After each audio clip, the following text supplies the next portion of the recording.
Oh, here we go. It's on. Okay. So, what do you want to say about your dad? I'm just getting tired of it. Like, I'm getting tired of my parents thinking that I have to be a certain way and act a certain way. I'm getting tired of them wanting me to be someone I'm not. I'm getting tired of them looking at me different, just because I do something different, like with my modeling site, and my dad telling me it's weird, or, even the day when we tried to go look at the restaurant, nobody was in there. I was just showing it to you guys, and you guys had the face paint in. And, when I even walked through the door and I said, hey, we're going to look at the restaurant, he's like, oh, please don't tell me you're bringing them in. And I'm like, yeah. And he's like, and of course you're going to do it. He just giving me this salty-ass attitude like, I don't want you to do that. Oh, my God, I can't believe you're bringing them in with face paint. I didn't think it was a big deal, And I think that, for me, was, that was strike 3 for him. I mean, my mom, she's not on any strikes right now. I'm just kind of, like, level with her. And I don't think moms are ever... It's never going to get to a point to where I say I never want to see my mom again. But, I mean, if she pisses me off enough, I'm already done with my dad. I am. I'm done with men, and I'm just done with it. Except me. Except Sean.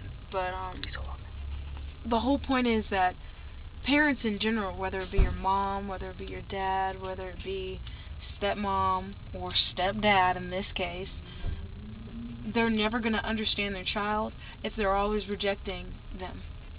And that's what my dad did to me today. He just showed me that, I'm a juggalette. I paint my face. And if I had come up in there with my face painted, he would have looked at me. He would have not wanted me there. So he's basically, by rejecting my boyfriend and rejecting my homie, he just basically rejected me. And that's messed up. You can't accept me, my friends, or your future son-in-law. It's gonna make me eventually want nothing to do with him. And then you got Sean's dad, who is just unbearable. There's just things about Sean's dad that is kind of messed up. Like, the world kicked his ass. Literally. The thing with Sean's dad is he wants Sean to do the right thing. He wants the best for Sean, but his approach to it is wrong, and he's just flat out. It's messed up. He's messed up, just like my stepdad is, and they're not realizing that it just pushes you away. It doesn't make us want to be near you anymore. But like always, he does not give a crap.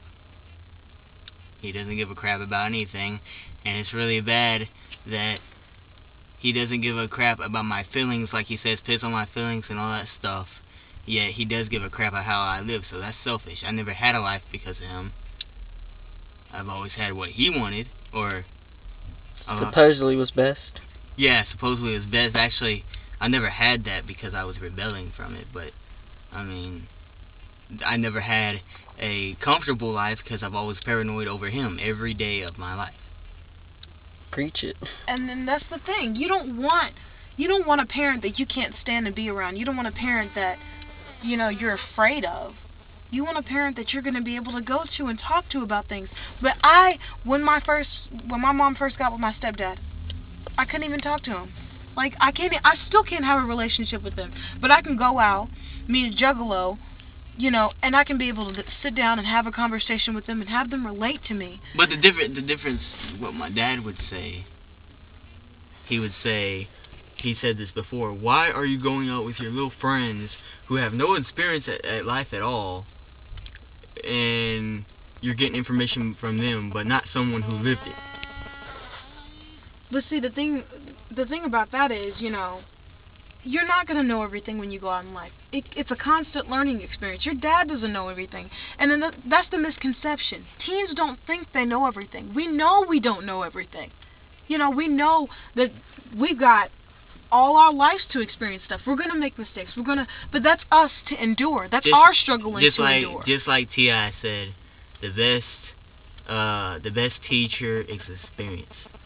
Yeah, and your parents, they can preach all day and all night, and of course, it's the same thing with every kid. I don't know why parents try to go through it. A kid won't listen. A kid's got to experience it for himself. It's funny, like I told you, Cara, it's a common mistake seen everywhere. Like, I don't know why y'all keep doing it, but it's everywhere. There's tons of kids who have the same problems with their parents, and the same stuff keeps happening, and y'all just keep doing it. I don't see it. And then you want to sit there and dog ICP, but when I was sitting there having problems with my parents, and they were yelling at me every day, and blaming me, and they just weren't understanding me, they weren't trying to talk to me. They say, "Oh, we're trying to talk to you," oh, blah blah blah, and their approach to everything, of course, is horrible. It makes me not want to talk to them. Of course, I'm not going to talk to you when you're coming at me yelling, or when you're coming at me mad. Not coming at me saying, "Hey, let's sit down and talk." When you're saying, "What's wrong with you?" Blah blah. Yeah. That alone makes people want to just shoot themselves. And then my dad says, "Well, I have no other way to put it to you. I tried nice way. I tried the mean way. Nothing works." Well, maybe it's not the way you're putting it to me. I mean, maybe it's not even that. It's just you're super strict about it. It don't matter if you're being nice. I know how you really are. Right. That's just fake. That's a put-over. It's not what you really feel. And then that's the thing. That's another thing. Strict parents, you're not going to get very far with kids. Those are the kids that who end up killing themselves. That end up blowing their head off. Or killing other people. My parents, they thought it was good to be strict and stuff, but some things it was just ridiculous strict. And, with them and doing that and them yelling at me, that's when my pill popping addiction came.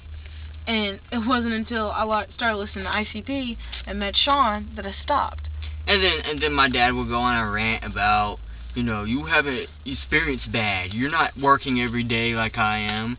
You're not, you haven't experienced life yet. Well, I haven't experienced life, and I'm not working every day because I'm still 17. And number two, I am experiencing bad things, and that bad thing is you. And then, parents got